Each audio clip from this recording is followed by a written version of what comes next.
కృష్ణాష్టమి జన్మదినం సందర్భంగా మా గుళ్ళో చూసారా ఎంత కోలాహలంగా ఉందోనో.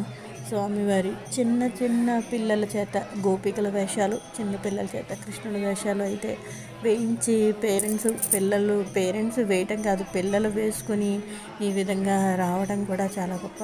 మా టైంలో చిన్నప్పుడు వేయడం చాలా సర్వసాధారణంగా ఎవరో ఇద్దరు ముగ్గురు ఉండేవారు. స్కూల్లో ఏమైనా ప్రోగ్రామ్స్ వస్తే వచ్చేవారు. ఇప్పుడు కృష్ణాష్టమికి బోల్డెంత మంది పిల్లలు.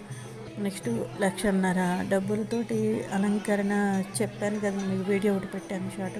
ప్లస్ ఏంటంటే ఈ అలంకరణ అయిపోయిన తర్వాత దేవుడి దర్శనానికి ప్లస్ ఉట్టి కొట్టడం అనేది ఉంటుంది, ప్రతి సంవత్సరం సంప్రదాయంగా వస్తూ ఉన్నది కదండి. కాకపోతే ఏంటంటే ఇప్పుడు మునుపు ఉట్టి కొట్టేటప్పుడు పెద్ద పిల్లల చేత కొట్టించేవారు, ఇప్పుడు ఈ సంవత్సరం చిన్న పిల్లల చేత కొట్టించారండి. అందరూ కూడా ఇంచుమించు 2 years 3 years గ్యాప్ ఉన్న వాళ్ళే. మా గుళ్ళో చుట్టుపక్కల ఉన్న మీకు ఫుల్ వీడియో కూడా పెడతాను ఎప్పుడైనా కూడాను. ఎంత బాగా పెయింటింగ్ వేశారని అనిపిస్తుంది. ఈ స్వామివారి కృష్ణయ్య దర్శనం మీకు కూడా కలిగిస్తున్నానండి. నాకు దర్శనమైంది.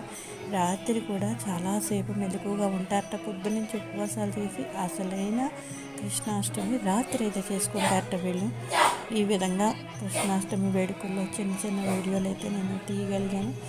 ఇప్పుడు నేను చూపిస్తున్నది ఏంటంటే సాయంత్రం పూజ, స్వామివారికి హారతి ఇవ్వడం, ఉయ్యాలలో ఊపుతారు.